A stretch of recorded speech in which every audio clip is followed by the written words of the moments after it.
What's up guys? So today I decided to rank every Battlefield game. I have played most of the games, but I do have a did not play section for the ones I have not played. I will primarily be ranking the multiplayer mode, and I'm doing them in chronological order. I am also not including any DLCs. So starting off we have Battlefield 1942, which released for PC in 2002. I remember not being the biggest fan of this game at the time, but finding long-range sniping, and the vehicle gameplay really fascinating and fun.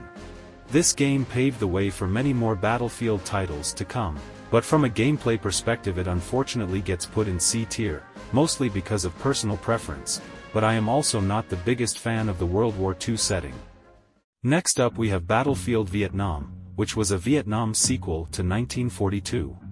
This was released for PC only in 2004. I unfortunately didn't get to play this, but I love the jungle aesthetic, and it seems to be an enjoyable infantry experience. Next up is Battlefield 2, which got released for PC in 2005. This was the first Battlefield I played. I was very young at the time, but I have so many fond memories of this game and I'm a really big fan of the modern setting. This game was also built on a new iteration of the Refractor engine which all their previous games was built on. So the step up in quality was quite noticeable. This game is an easy S tier for me. Their next game, also built on the Refractor 2 engine, was Battlefield 2142.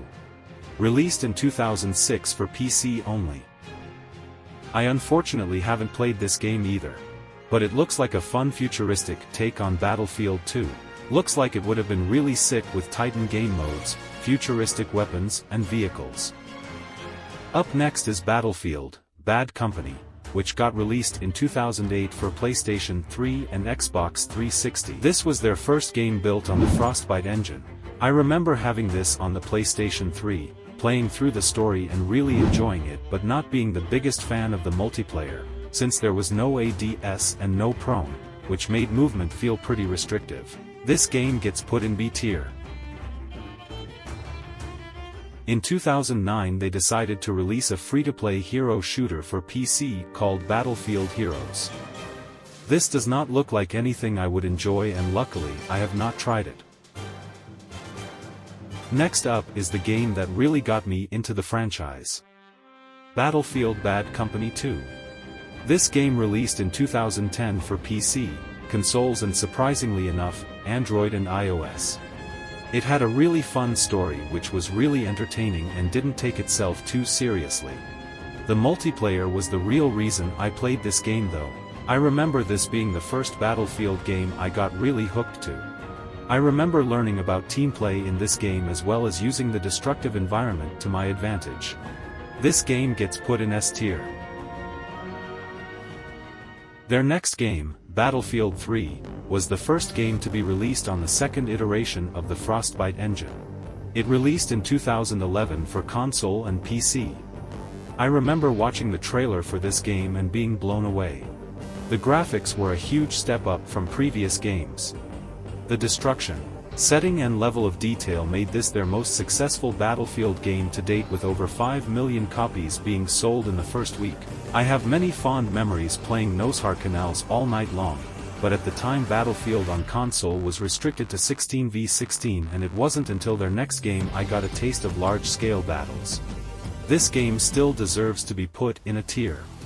Next up we have Battlefield 4, which released in 2013 for console and PC.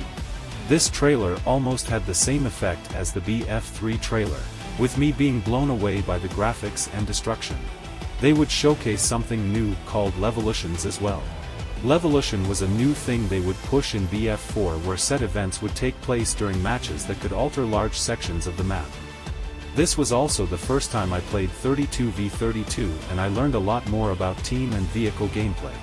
I remember finding long-range sniping really fun and fascinating. This game is still one I go back to every now and then and have some of my favorite maps of all Battlefield games. This is an easy S tier for me. In 2015 Battlefield Hardline released and this was not a game I enjoyed. Even though I enjoyed Battlefield 4, this felt too much like a copy of the previous game and unlike other games it felt like a huge step back. Going back to it even today, it has its moments, but it does not feel like a genuine Battlefield game.